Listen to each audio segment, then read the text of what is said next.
Oi, eu sou a Fernanda Mazetti, faço parte do grupo 2 do Negrini e eu vou fazer um relatório hoje sobre o dia 18/7, que foi numa quinta-feira. A gente fez uma visita ao Museu Lazar Segal, a gente foi conhecer lá o espaço que está rolando a exposição de longa duração do próprio Lazar Segal. E depois a gente teve um ateliê de gravura em que a gente promoveu as nossas próprias obras.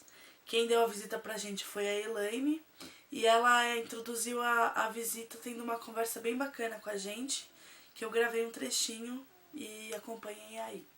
Gente, sejam muito bem-vindos ao Segal. O Segal é muito querido e legal. Gosto muito daqui. Eu sou a Elaine, ela é a Paula. Aqui no Segal a gente é educadora e coordena alguns projetos, né? Eu coordeno o plano de trabalho da área e a parte de conteúdos. E a Paula, o projeto Entorno, e a Paula, e aqui a contratação, a Paula é funcionária pública do Segal e eu trabalho a vida inteira como prestadora de serviço. Já trabalho há 8 anos aqui. 8 anos. E a gente vai fazer uma visita hoje pensando um pouco, claro, no perfil de vocês, do grupo, então isso é uma coisa que a gente sempre faz, mas vai ser uma visita normal, a gente não vai fazer nada meta-visita, porque poderia, né, como eu conheço o conteúdo que está acontecendo na Bienal, eu mesmo com o Pablo e a Laura, a gente fez um programa de vocês, eu poderia até fazer algumas induções, assim, mas achei que a gente combinou que era o ideal fazer uma visita para vocês verem como é um processo comum de um espaço, onde tem um educador que leva vocês a conhecer a exposição, o ateliê. Uma coisa que foi privilegiado nessa visita foi o ateliê mesmo, porque essa semana de vocês na Bienal é sobre ateliê. Ontem a gente falou sobre ateliê. E o Segal, eu vou contar um pouquinho a história dele, mas ele é um lugar onde o ateliê de gravura é muito conhecido.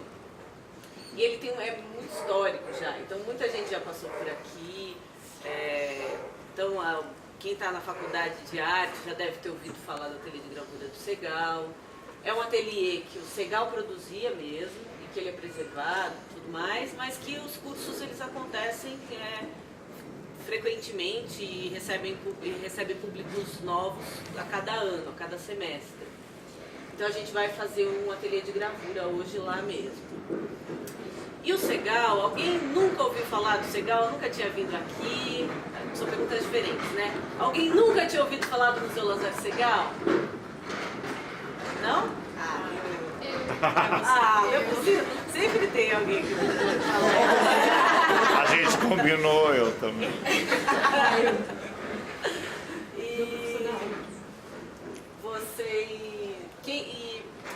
Bom, alguém já fez curso aqui no Segal, alguma coisa? Ou já foi na biblioteca, quem é de teatro? Ou de quem é das artes visuais? Porque também a biblioteca do Segal é especializada em cinema, em fotografia, e tem um acervo bacana. Tem o cinema, que é o Cine Segal. Então o circuito da Paulista, que os filmes já estão saindo de lá, em cartaz, vem pra cá. Então quando às vezes você vai, já saiu em cartaz, tá aqui. Eu acho que o que é legal do Segal, assim, além dele ter uma área de ação educativa desde 1985, ininterruptamente, então é um museu que conseguiu fazer um projeto continuado, educativo, sempre, ele é fundado em base educativa mesmo. Então o Maurício Segal, filho do Lazar Segal, ele quando funda o museu junto com a esposa do Lazar Segal, em 67, eles decidem que fosse um espaço já, eles não, mais o Maurício, que era marxista e tal, pensava na democratização da cultura, ele já discutia uma possibilidade do museu não ser um espaço restrito a uma mitificação do artista ou uma questão biográfica, porque era a casa do Lazar Segal, e sim um espaço onde você pudesse fazer curso de gravura, acessar a questão dos seus processos criativos pessoais. Então ele já pensava isso desde 67. E também, aqui no cinema, você tinha um cinema de resistência na década de 30, assim, logo depois que o museu foi inaugurado, da década de 30 não, né? Depois da década de 70, você tinha um cinema de resistência, então os filmes que não podiam passar por conta da ditadura, ficavam aqui para serem vistos. Então é um museu que sempre tentou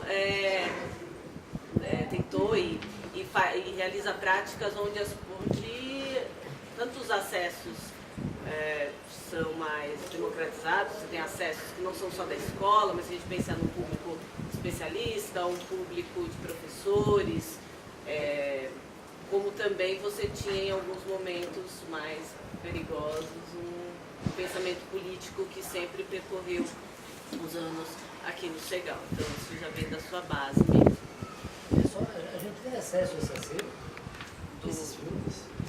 Não, porque não virou acervo. Então passava e voltava.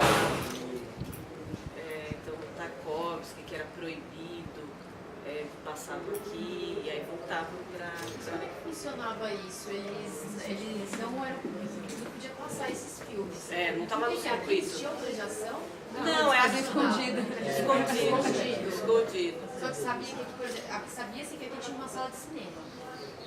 Só que era um cineclube, não era um cinema. Hoje, se você pegar o jornal, vai estar lá, Cine Segal, né? Na época, era um cineclube, onde vocês já tinham os filmes de arte, ou se não é de arte, eram os filmes que não estavam no circuito comercial. Agora tá, é o que sai da Paulista também pra cá. Então, sabe, como um grupo pequeno de quem faz arte, sabe aquela coisa? Olha, gente, vamos assistir esse filme lá no Cineclube do Segal. Então tinha para um grupo que estava sacando que isso podia acontecer nesse nicho, né, nesse pequeno grupo. Então, não era divulgado, né?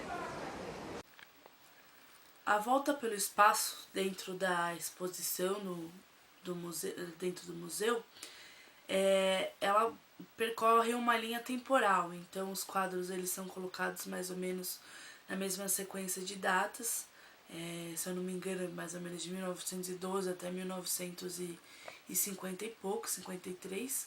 E a gente consegue ir notando as alterações estéticas do Lazar Segal.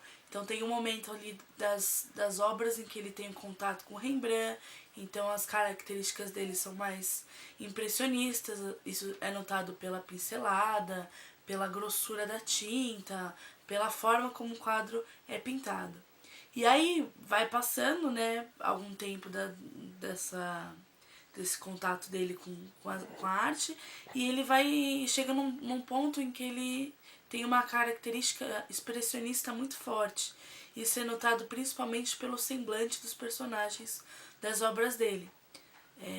Então, num primeiro momento, a gente teve esse contato em analisar as obras, nós ficamos livres pelo espaço para andar, ler o texto curatorial que estava impresso na parede, e a gente foi analisando e criando os nossos próprios pontos de vista com relação às obras.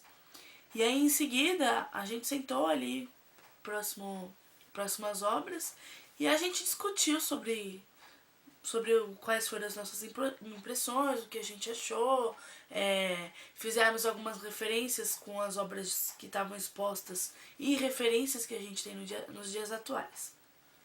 Acompanhei aí algumas fotos de como foi essa discussão.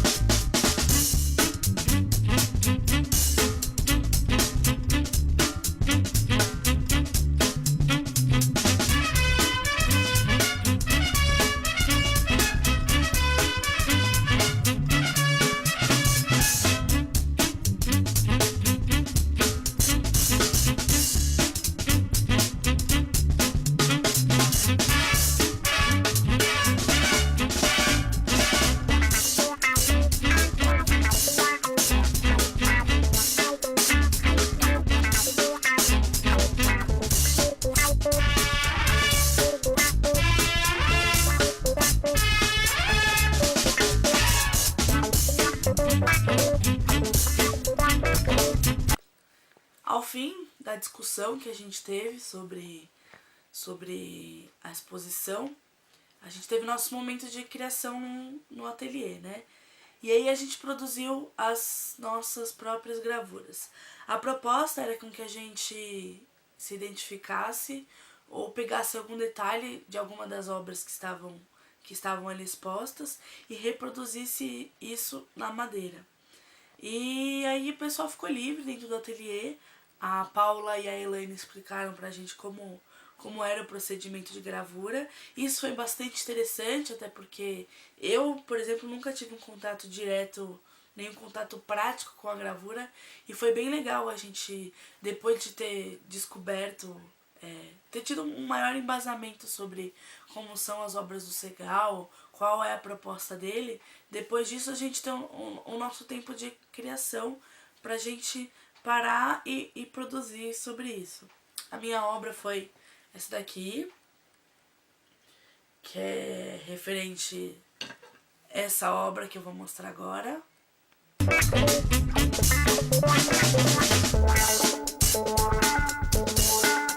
E como eu já tinha dito no começo do curso, a minha proposta é realmente o nu, são esses detalhes do corpo, enfim.